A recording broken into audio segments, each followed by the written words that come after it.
TMC सांसद महुआ मोइत्रा ने कहा कि बंगाल पार्टीशन स्टेट है।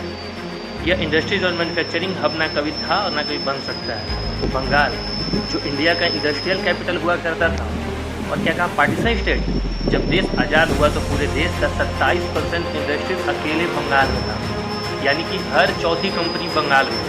देश के कुल औद्योगिक उत्पादन में अकेले बंगाल की हिस्सेदारी 30% की थी, पर आज टीएमसी राज्य में सिर्फ 3.5% रह गई है। पूरे देश में जितनी फैक्ट्री रजिस्टर्ड थे उससे 18% कंपनी अकेले बंगाल में थी, पर आज सिर्फ 4% से भी कम।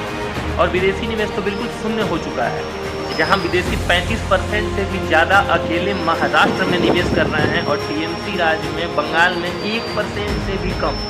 पूरे देश में सबसे ज़्यादा फैक्ट्री हमारे हुआ करती थी, गुजरात महाराष्ट्र से भी अधिक। लेकिन आज इस जंगल राज्य में सबसे ज़्यादा फैक्ट्रीज अपना बोरिया बिस्तर बांध के दूसरे राज्य में चली गई। सिर्फ 2011 से 2025 के बीच लगभग 7,000 कंपनियां दूसरे राज्य में शिफ्ट हो गई। 2019 से 25 तक सिर्फ 5 वर्षों में 2200 से ज़्यादा कंपनियां राज्य छोड़कर चली गई। जब देश आज़ाद हुआ उस समय पूरे देश के जीडीपी में 10.5% हिस्सेदारी के साथ टॉप 3 इकोनॉमी में बंगाल हुआ करता था, टॉप 3। और आज 24वें नंबर पे बंगाल है। पर कैपिटा इनकम में तो जब पूरे देश में नागरिक लगभग 100 रुपये कमाते थे, उस समय बंगाल के लोग दूसरे राज्यों से कहीं ज़्यादा 127 रुपये कमाते थे, पर आज मात्र 83 रुपये।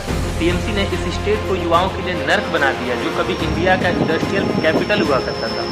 एक समय था जब पूरे देश से लोग यहाँ कमाने आते थे, पर आज यहाँ के युवा पूरे देश में भटक रहे हैं। 150 वर्षों तक भारत की इकोनॉमी को बंगाल ने संभाला। वर्ल्ड क्लास फाउंड्री और स्टील फैब्रिकेशन के लिए हावड़ा को पूरब का शेफील्ड, दुर्गा आसनसोल एरिया को भारत का रूर कहा जाता था। जूट इंडस्ट्री में तो बंगाल का पूरे देश में मोनोपोली था। हिंदुस्तान मोटर्स ने एम्ब्रेस्टर कार को यहीं से जन्म दिया। मॉडर्न फार्मा, बंगाल केमिकल जैसे कंपनी भी यहीं से शुरू हुई। Tata, Dunlop, tyre industries, HUL, Britannia जैसी बड़ी बड़ी कंपनियां पूरे देश में बंगाल से ऑपरेट करती थी। इंडस्ट्रीज और मैन्युफैक्चरिंग तो बंगाल के DNA में था, पर आज वही बंगाल इंडस्ट्रियल कब्रिस्तान बन के रह गया है।